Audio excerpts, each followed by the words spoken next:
This is Inside Indiana Business Radio for the morning of Friday, November 1st, 2024. I'm Alex Brown. After more than a year of planning, Taylor Swift's Eras Tour has arrived in downtown Indianapolis. Visit Indy's Chris Gall is hoping the nearly 200,000 fans expected this weekend write their own love story with the Circle City during their visit. Taylor Swift weekend is set to be the all-time largest driving force for any tourism concert in the history of Indy tourism. And so it's just hard to put your arms around just the total economic impact. We know it's going to be a healthy 9 figures. It's so complex when you think of hotels being virtually sold out and commanding 2 or 3 times the rate they would normally over this weekend. When Airbnb and short-term rentals are up 207% year over year for this weekend in terms of bookings. The record-breaking concert tour is happening at Lucas Oil Stadium tonight, tomorrow, and Sunday.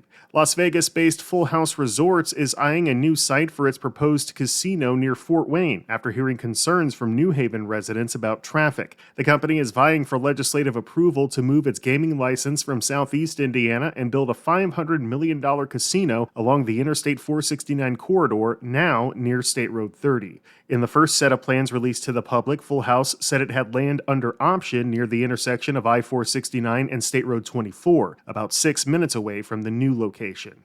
Indiana State University will hold a formal installation ceremony to mark Mike Goddard as its 13th president this afternoon. Goddard began his tenure as president in June after serving as provost of Southeast Missouri State University since 2019. From the number one source for Indiana business news, this is Inside Indiana Business Radio. IBJ Media, Inside Indiana Business, and the Indiana Economic Development Corporation invite you to the Engage Indiana series, presented by CareSource, Indiana University, and Old National Bank. With an unrelenting focus on growing Indiana's economy, we'll dive into each region's unique challenges and distinct opportunities for growth. 9 regions, 1 goal. Indiana's bold future starts here. Discover more and register at ibj.com/engage. The University of Southern Indiana on Thursday announced a $10 million gift from Evansville-based Liberty Federal Credit Union, securing naming rights to the Screaming Eagles Arena for the financial institution. The university said the gift marks the largest single donation in its history. As a result of the gift, which was awarded to the USI Foundation, the arena will now be known as Liberty Arena, home of the Screaming Eagles, for the next 20 years. USI Interim President Steve Bridges. The unrestricted gift will allow USI Athletics to direct the funds where they are needed most. This includes support for student-athlete scholarships, travel, Division I transition requirements, and other essential needs.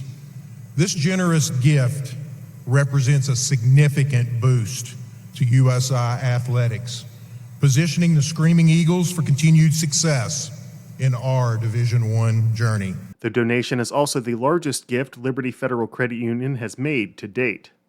The economic development arm of the Indy Chamber is expected to become a standalone entity next year as part of an overhaul intended to bolster the city's business attraction and retention strategy. Develop Indy, which has been a division of the Chamber since 2012, will become a separate nonprofit starting January 1st. The move, city officials said, is intended to streamline discussions between the city, leaders with development firms, and companies looking to do business in Indianapolis. Jim Schellinger, a former Indiana Secretary of Commerce, is being recommended by Indianapolis Mayor Joe Hogsett to be the organization's president and CEO. The new development organization hasn't been formally named but carries the placeholder moniker of Indianapolis Economic Development Corporation. Indy Ignite General Manager and President M.K. Hughes is this week's guest on the Business and Beyond podcast with Gary Dick, presented by PNC, a weekly conversation with high-profile Hoosiers in business, sports, and entertainment, and beyond. Available now from your favorite podcast provider. I'm Alex Brown for Inside Indiana Business Radio on Demand.